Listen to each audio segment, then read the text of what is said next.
بسم الله الرحمن الرحيم. الحمد لله رب العالمين، وبه نستعين على أمور الدنيا والدين، والصلاة والسلام على أشرف الأنبياء والمرسلين نبينا محمد وعلى آله وصحابته أجمعين والتابعين لهم بإحسان إلى يوم الدين. أما بعد، usiku ya leo bila shaka ni tarehe 17 ya mwezi wa Ramadhani, shahru al-mubarak ya mwaka wa 1444. Siku ya leo insha Allah tutaanza darasa yetu ya tafsiri ya Al-Qur'an Al-Karim,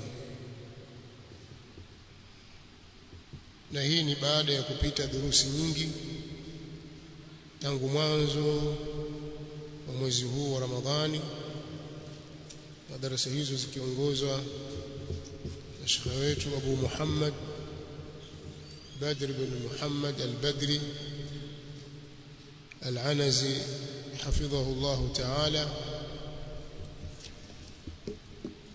darasa za usiku na mchana. Kwa hiyo baada ya kuwa ameondoka na siku katika Ramadhani bado zimebaki, basi na sisi tutaendeleza darasa hizo kwa idhini ya Allah Jalla wa Ala. Na kwa kuwa siku zilizobaki si nyingi sana, tutalazimika kuichagua sura ambayo itatosheleza ndani ya siku hizi bila kubaki, kwa maana sura fupi ambayo tutaweza kuisoma yote kutoka mwanzo mpaka mwisho. Na katika fikra yangu ilikuwa inapitikia sana kuanza kuiangalia suratul Fatiha, lakini mara nyingine ikawa nafikiria suratul Talaq,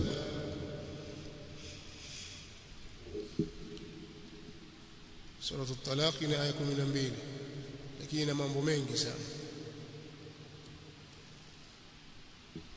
Baada ya kutafakari sana nikaona tuitazame suratul Talaq,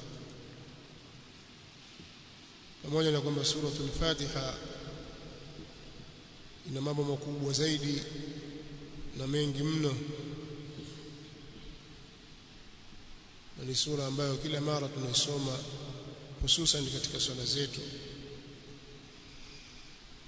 kwa takriban mara 17 kwa siku.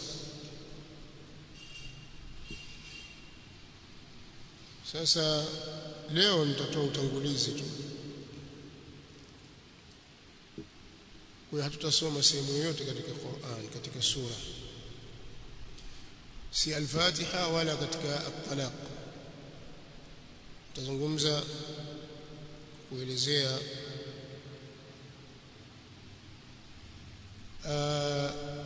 nafasi ya sheria ya Uislamu, kwa sababu tunazozisoma ni sheria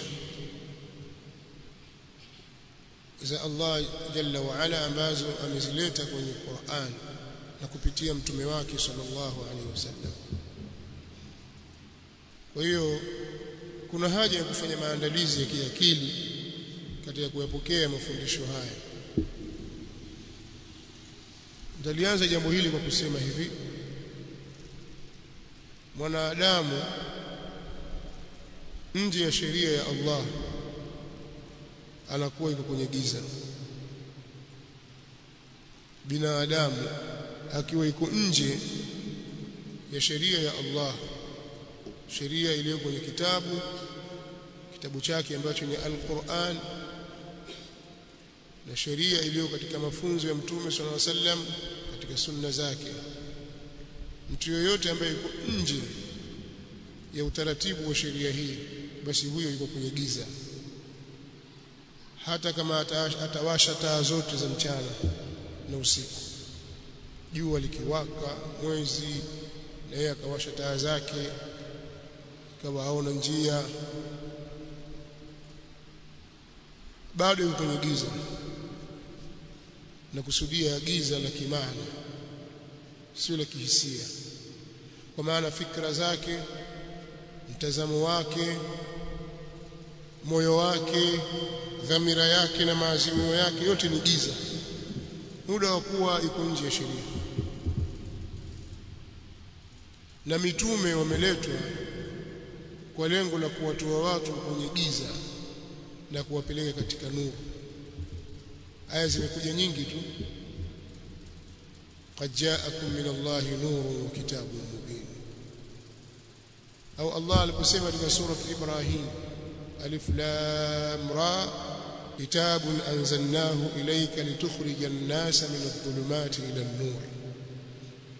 Hiki ni kitabu tumekiteremsha kwako ili uwatoe watu kutoka kwenye giza. Tena ikasema dhulumati, kwa maana giza, wingi wa giza, giza lililopandikana, giza juu ya giza juu ya giza. Kwa hiyo vimekuwa ni viza. Kama giza lina wingi Kiswahili, basi itakuwa ni viza. Na wako Waswahili wanaosema viza, na ni Kiswahili sahihi kabisa, ila si sanifu, akija sanifiwa hicho. Kwa hiyo kwenye giza juu ya giza, kwa maana giza totoro ambalo mtu hata kama akiutoa mkono wake ili utazame hawezi kuuona, kutokana na giza zilivyopandana. Dhulumatun ba'dhuha fawqa ba'd.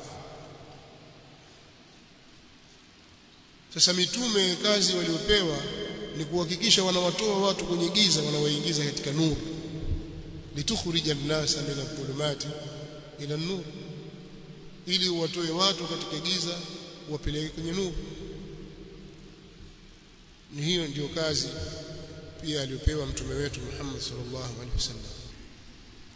Na kwa historia ya mwanadamu alikuwa katika nuru tangu alipoumbwa mwanadamu wa kwanza, au mtu wa kwanza, kwa sababu yule mtu wa kwanza haitwi mwanadamu, ni Adam. Sasa watoto wake ni wana wa Adam. Sasa tangu kuumbwa kwa mtu wa kwanza watu walikuwa katika nuru, vikafuata vizazi baada ya vizazi, takriban vizazi 10 vilikuja watu wakiwa katika nuru na wakifuata mwongozo wa Allah subhanahu wa ta'ala, mpaka baada muda kurefuka sana shaitani alipowajilia watu akawaingiza katika giza. Na jambo baya la kwanza walilofanya wanadamu ni kuabudu mizimu. Baada ya kuwa katika tauhid, wakaingizwa kwenye kuabudu mizimu, wakaingia katika giza. Kwa hiyo asili ya mwanadamu na dini ya mwanadamu sio upagani wala sio kuabudu mizimu. Asili ya mwanadamu dini yake ni kumwabudu Allah hali yako peke yake. Asili yake ni Uislamu. Shaitani ndiye aliyewatoa akawaingiza katika giza, giza la ukafiri, la kumkana muumba aliyewaumba na kuikana sheria yake. Allah subhanahu wa ta'ala akamleta mtume wa kwanza, mjumbe wa kwanza kwa watu wa ardhini, awwalu rasulin fil ard, ambaye ni Nuh alayhi salatu wassalam. Kazi aliyotumwa ni kuwatoa watu kwenye giza na kuwaingiza katika nuru. falabitha fihim alf sanatin illa 50 ama faakhadhahum at-tufan wa hum zalimun. Allah subhanahu wa ta'ala anasema Nabiullah Nuh alayhi salatu wassalam aliishi pamoja nao miaka 1000 kasoro 50. Anawalingania tu awatoe kwenye giza awaingize katika nuru, awatoe katika shirki wapeleke kwenye tauhid. Miaka 950, 1000 sana illa 50 ama aliishi nao akiwalingania. Kijamaa hawataki, wakamdharau, wakamtukana, wakambeza. فاخذهم الطوفان وهم ظالمون ikawachukua wao tufani gharika kuu.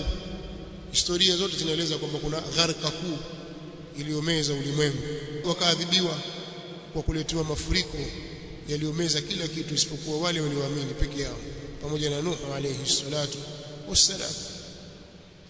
Watu wakarudi tena kwenye tauhid waliobaki, kwa sababu fama amana ma'ahu illa qalil.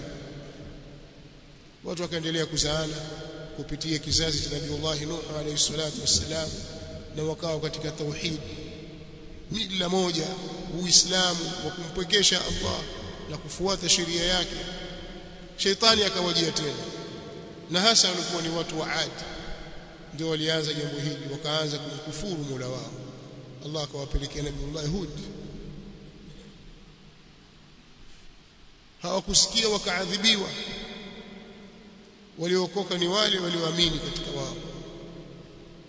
Wakaja watu wa Thamud wakafanya waliofanya watu wa Ad, Allah akawafanyia aliwafanyia watu wa Ad, wakaangamizwa. Na wakapita vizazi ambavyo Allah anasema la ya'lamuha illa Allah, hakuna ambao wanawajua isipokuwa Allah. Hakuna historia inaweza kueleza vizazi vilivyopita. Kuna karne nyingi zilipita bila ya maelezo yoyote, hakuna kitabu chochote kilichoeleza. Lakini vilifuatia vizazi na vizazi, akaja mpaka Nabiiullah Ibrahim alayhi salatu wassalam, na sote tufahamu risala Nabii Ibrahim. Wakaja watu waliozalikana na Ibrahim, kwa sababu watoto wake walikuwa mitume, Ismaili na Ishaq. Kaja vizazi vya Ishaq, kuzaliwa Yaqub ambaye ndio Israeli. Kaja wana wa Israeli na mitume wengi waliopita baina yao, na hakuna kabila wala taifa ila Allah alipeleka mtume. wa in min ummatin illa khala fiha nadhirun, Allah anasema hakuna umma wowote, taifa lolote, isipokuwa Allah alipeleka mtume. Walipelekewa mitume, lakini lengo ni kuwatoa kwenye giza na kuwapeleka katika nuru. Mpaka akaja Nabiiullah Isa alayhi salatu wassalam. Baada ya kuja Musa na mitume wengi wana wa Israeli walipita katikati hapo baada ya Musa, kisha akaja Isa, akaja na risala, lakini lengo ni kuwatoa watu katika giza na kuwapeleka katika nuru. Kisha ukakatika utume. Kuna kipindi kikakatika, hakuna taifa lolote lililoletwa mtume zaidi ya mafunzo yale yaliyotangulia Ibrahim na Musa na Isa.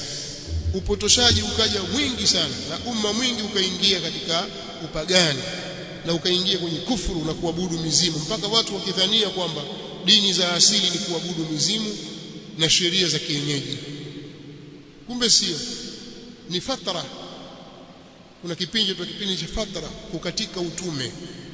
Ulikatika utume, ndipo pale Allah subhanahu wa ta'ala kwa hikma zake na rehema zake akaujaza ulimwengu nuru kwa kumleta mtume Muhammad sallallahu alaihi wa alihi wasallam, awe ndiye mtume wa mwisho, mtume wa mataifa yote bila kubagua, bila kuangalia huyu ni Mwarabu au huyu ni mzungu au yule ni Mhindi au yule ni Mwafrika au Mwajemi.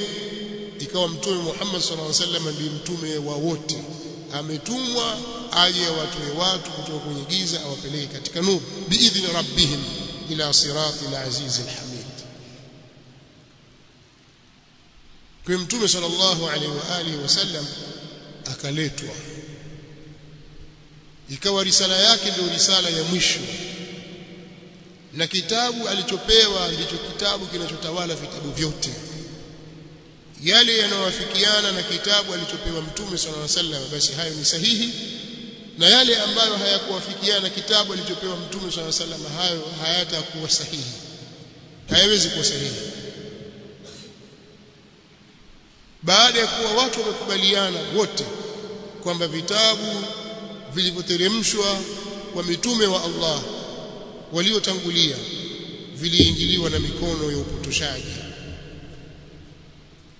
waandishi walipotosha si vitabu vya Mayahudi wala vitabu vya Manasara, si Taurati wala si Injili. Sasa Allah subhanahu wa ta'ala anamwambia Mtume sallallahu alayhi wasallam, wa anzalna ilayka alkitaba bilhaq,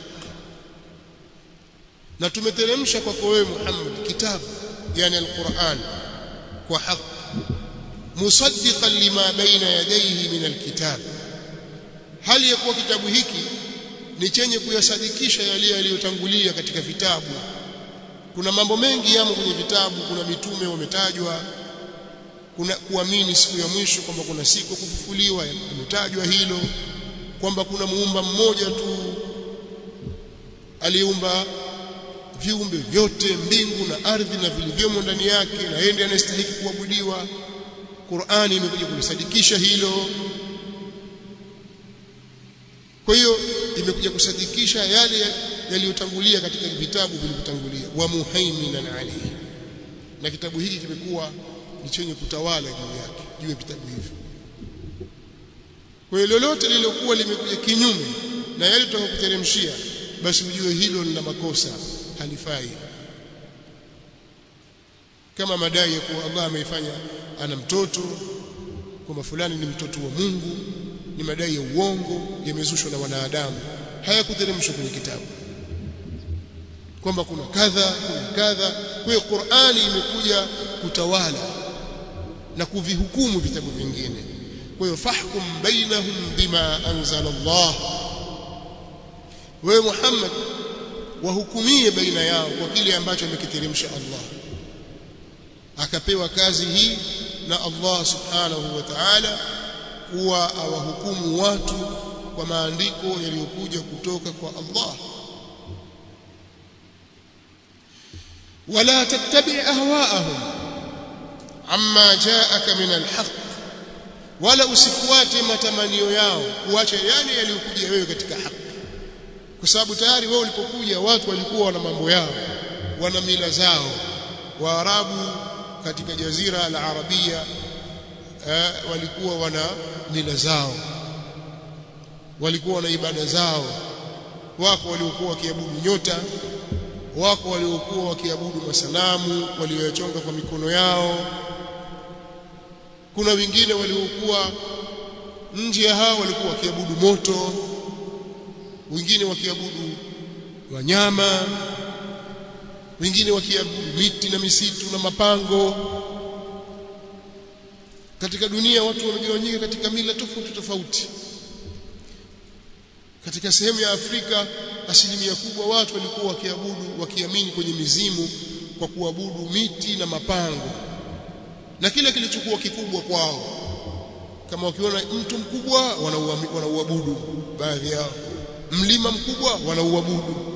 Na hivyo hivyo bara Hindi na sehemu nyingine, watu wengine wakiabudu chura, wengine wakiabudu nyoka, wengine wakiabudu ndovu, wengine, basi kila mmoja na ibada zake. Lakini wewe umetumwa sasa kuwahukumu watu kwa kile alichokiteremsha Allah, uwatoe kule katika giza uwalete katika nuru, na usifuate matamanio yao. wala tattabi ahwaahum amma jaaka min alhaq, na wala usifuate matamanio yao, matamanio ya nafsi, ukaacha kile ambacho kimekujia wewe katika haki. likullin ja'alna minkum shir'atan wa minhaja, na kila mmoja katika mitume tumejaalia miongoni mwenu sheria na mfumo. Kila mtume alipewa sheria maalum kwa watu wake. Huyu alipewa sheria hii na yule akapewa sheria ile, awahukumu watu wake. walau shaa Allahu laja'alakum ummatan wahida, laiti Allah angelitaka angeliwafanya nyinyi mko katika umma mmoja, kwa watu wote mmeamini, hakuna kati yenu hata mmoja aliyeabudu asiyekuwa Allah. Yote ingekuwa kitu kimoja, angetaka Allah, na yote ingefuata sheria, angetaka Allah. Lakini kwa nini pameingia mitafaruku kama hiyo? Allah anasema walakin liyabluwakum fima ataakum, lakini Allah amefanya hivyo ili awajaribu nyinyi, awape mtihani nyinyi kwa kile alichowapa. Mtakifuata au mtafuata dini za baba zenu? Mtafuata sheria ya Allah au mtafuata mila za wazee mliowakuta zamani? mtafuata sheria ya Allah au mtafuata mila za makabila? Mtamwabudu yeye peke yake au mtakwenda kwenye matambiko? Mtajihukumu na kitabu cha Allah au mtajihukumu kwa rai zenu? Allah subhanahu wa ta'ala amefanya hivyo liyabluwakum fima ataakum fastabiqul khairat, basi nyinyi zikimbilieni khairi, ila Allah marji'ukum jami'a, na mfahamu ni kwa Allah tu ndio marejeo yenu nyote mtarudi kwake. Fayunabbiukum bima kuntum fihi takhtalifun, kisha atawapeni habari kwa yale ambayo nyinyi mlikuwa ndani yake mnakindana, mnakhtalifiana, mtapewa habari yake. Shabishana leo utakufa, utarudi kwa Allah, utaambiwa ule ubishi wako ulikuwa ukiukita siku zote ukibishana na watu, ule ni wabati, na matokeo yake utakiwa ndio motoni, watakiwa wewe uadhibiwe kwa sababu ya ukaidi ambao umeufanya. Kwa Mtume sallallahu alaihi wasallam akaambiwa alaikum bainahum bima anzala Allah wala tattabi' ahwa'ahum wahdharhum an yaftinuka an ba'd ma anzala Allah ilayk, hukumu baina yao kwa kile ambacho Allah amekiteremsha, na wala usifuate matamanio ya nafsi zao, na watahadhari hao jamaa wasije wakakupa mtihani wakakutoa kwenye baadhi ya yale yaliyoteremsha Allah.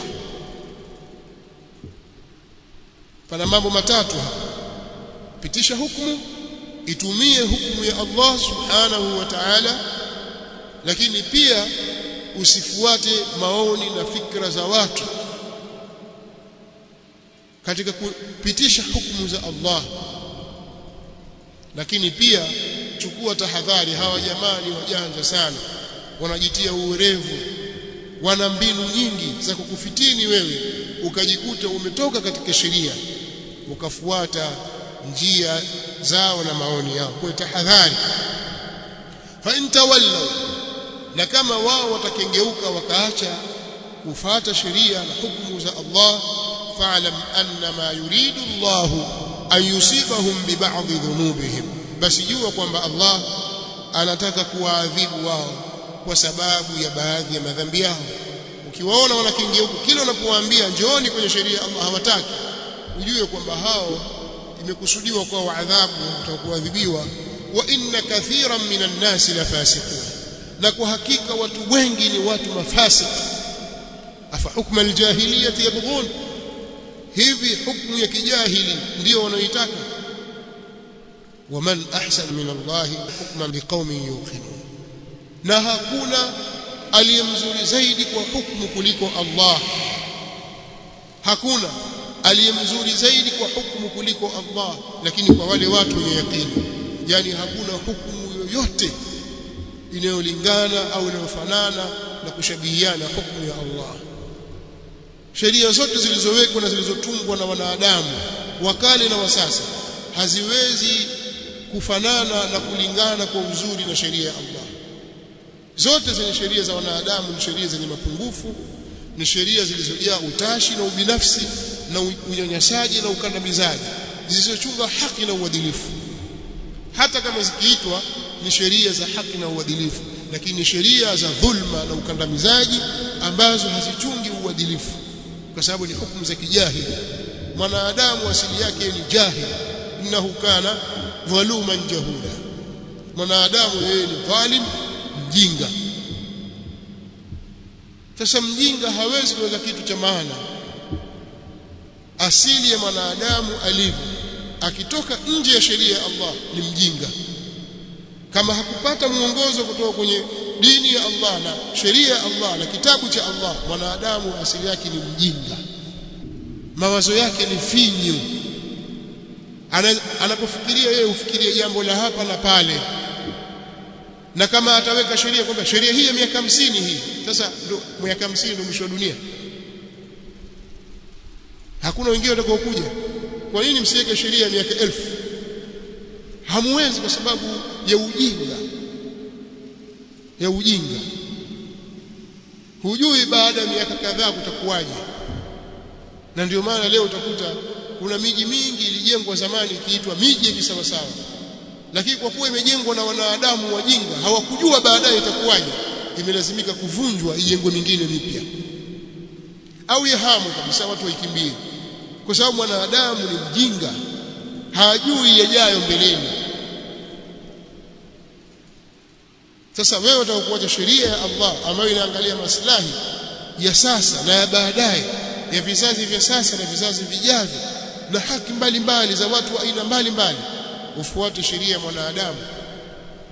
Ndio maana utaona kwamba kuna sheria zimetungwa kabla ya uhuru zinaonekana ni sheria za kinyanyasaji, zibadilishwe. Kwani wale utunga si wanadamu na waliokuwa wanaonekana ni watu wasomi, wamesoma kikweli kweli? Kwa nini iwe ni sheria ya unyanyasaji isiyofaa? Kwa nini ibadilishwe? Kwa nini tutie viraka? Lakini sheria ya Allah itaendelea kuwa ni sheria ya uadilifu na haki milele na milele. Qur'ani haiwezi kubadilika, iko hivyo hivyo tangu mwanzo iliposhuka, ila an yaritha Allahu al-ardha wa man 'alayha. Sasa katika hili tunahitaji kueleza kwamba watu wafahamu, hasa Waislamu, kwa sababu Waislamu wanafitiniwa na kuyumbishwa. Wako Waislamu wengi tu wanaokubali Uislamu lakini hawakubali sheria za Allah kabisa. Linapokuja jambo la sheria kwamba sasa utaratibu wa dini umefunza hivi, yeye hataki kusikia hizo habari. Muislamu asema mimi Muislamu, lakini mimi na mila ya kabila yetu, kwa siwezi kuacha mila ya kabila nikafuata Uislamu. Itakuwaje Uislamu wa vipi? Muislamu ni itikadi, ni Muislamu kiitikadi na imani, na Uislamu kimatendo na hukumu. Afa hukmu aljahiliyyah yabghun, hivi hukumu ya kijahili ndio wanaoitaka. Sasa hili jambo litakiwa liletwe, litajwe kwa Waislamu walifahamu. Kuna watu wamechafuliwa akili zao wakafitiniwa, na Mtume صلى الله عليه وسلم alishaambiwa wa nihkum bainahum bima anzala Allah wala tattabi' ahwa'ahum wahdharhum an yaftinuka an ba'd ma anzala Allah ilayka fa in tawallaw fa'lam annama yuridu Allah an yusibahum bi ba'd dhunubihim wa inna kathiran min an-nas lafasiqun afa hukma al-jahiliyyah yabghun wa man ahsanu min Allah hukman liqaumin yuqinun. Wahukumu kati yao kwa kile alichokiteremsha Allah. Kuna watu wakisikia hivyo wasema sasa tunataka utuletee mambo ya Arabuni, tuletee sharia hapa, mambo ya Arabuni. Sharia si mambo ya Arabuni, ni mambo ya Uislamu, na Uislamu ni dini ya watu wote, yani inakusudia watu wa mataifa yote. Kila atakayekubali Uislamu, Uislamu ni wake. Na ukishaukubali Uislamu una maana kuna mambo watakiwa uyafanye na mengine uyaache, na kubwa zaidi uingie kwenye tauhid, kwenye kumpekesha Allah na wote shirki. Uache mila zisizokuwa mila ya Uislamu, ufuate Uislamu. Na ndio maana Allah subhanahu wa ta'ala anatuambia kwenye Qur'an, wale waliosoma juzu ya amma wanafahamu, ukisoma suratul Bayyina utaikuta aya hiyo, wama umiru illa liya'budu Allah mukhlisina lahu ad-din hunafa wa yuqimu as-salata wa yu'tu az-zakata wa dhalika dinul qayyim. Watu hawakuamrishwa isipokuwa wamwabudu Allah, wama umiru illa liya'budu Allah mukhlisina lahu ad-din, hawakuamrishwa isipokuwa wamwabudu Allah hali ya kumtakasia na kumsafishia yeye dini peke yake, kumsafishia ibada peke yake, yani asiabudiwe ila yeye tu. Hunafa, hali ya kuwa ni wenye kuachana na mila zote na kushikamana na Uislamu. Ina maana wewe ukishakubali Uislamu kwamba ashhadu an la ilaha illa Allah wa ashhadu anna Muhammadar Rasulullah, ukishasema maneno haya, ukiukubali Uislamu, ina maana umekubali wewe kuachana na tamaduni na mila zote zisizokuwa za Uislamu. na kushikamana na Uislamu. Haya sasa, mbona uko kigeugeu wewe? Wataka huku, wataka na huku, bado huja kuwa Muislamu mpaka uyakubali yote kwa asilimia 100. Kwa hiyo kuna mambo ambayo wewe ukiyakubali unakuwa Muislamu, na ukiyakataa huyu Muislamu wa wakafiri. Hilo natakiwa ulijue Muislamu. Sasa kuna watu wao akili zao zimevurugwa, wakiambiwa jambo la sheria ya Allah haraka kwamba watakutupeleka Arabuni sisi, sheria za Arabuni hizo. La, sheria za Uislamu. Hata kabla ya Uislamu Waarabu walikuwa na sheria zao na tamaduni zao na mila zao kama vile Waafrika. Alipoletwa Mtume sallallahu alaihi wasallam, alipokuja na hii Qur'ani, wengi wao wakalazimika kuacha sheria zao na mila zao na tamaduni zao, wakaushika Uislamu. Hao wakafaulu, na wale waliobaki kwenye mila zao wakabaki kuwa ni mathalili. Hivyo hivyo katika bara la Afrika, Asia na Ulaya na sehemu nyingine. Walillahi alhamdu, hivi sasa watu walioko Ulaya na sehemu nyingine washaanza kuelewa kwamba sheria ya haki ni sheria ya Uislamu, na njia ya sawa ndiyo njia ya Uislamu. Ndio maana kila leo huko Ulaya na Amerika watu kutoka kwenye dini zao wakaingia kwenye Uislamu, mpaka baadhi ya maeneo wakawa wana hofu juu ya hatima na mustakbali wa mila zao na tamaduni zao, kwa sababu vijana wao na wazee wao wanaacha dini zao zile za asili, wanashika Uislamu. Nani asiyejua leo katika nchi kama ya Uingereza peke yake kwamba makanisa mengi yamenunuliwa na Waislamu na yamefanywa kuwa ni misikiti? Ni baada ya kuwa wenyewe kujua kwamba hii ndiyo njia sawa, mpaka serikali ilipopiga marufuku kwamba kama mkitaka kuliuza kanisa liuzieni serikali, sasa msiwauzie Waislamu. Lakini ni makanisa mangapi leo yamekuwa ni misikiti katika nchi hizo? Na wapagani wangapi na manasara wangapi wameacha unasara, wameacha upagani, wamekuwa Waislamu, nchi za Ufaransa na sehemu nyingine. Sasa wenzetu kwa sababu wanasoma na wakaufuatilia ule Uislamu, wakaujua na wakaitazama sheria ya Kiislamu na yale walionayo wao na sheria ambazo zimetungwa na wanadamu, namna zilipokuwa kandamizi kwao, zisipokuwa na utu na ubinadamu, wakaona hizi hazifai. Sisi saada yetu na wema wetu na furaha iko kwenye Uislamu, wakafuata Uislamu. Sisi ndio mwanzo tuliozaliwa kwenye Uislamu, twaudharau Uislamu wetu, twafitiniwa katika jambo la dini yetu. Sasa hatutakiwi kuwa hivyo. Tunatakiwa tujue kwamba tumeshika kitu cha thamani, kitu kikubwa chenye thamani kubwa, kitu cha ghali ambacho hakipatikani kiurahisi.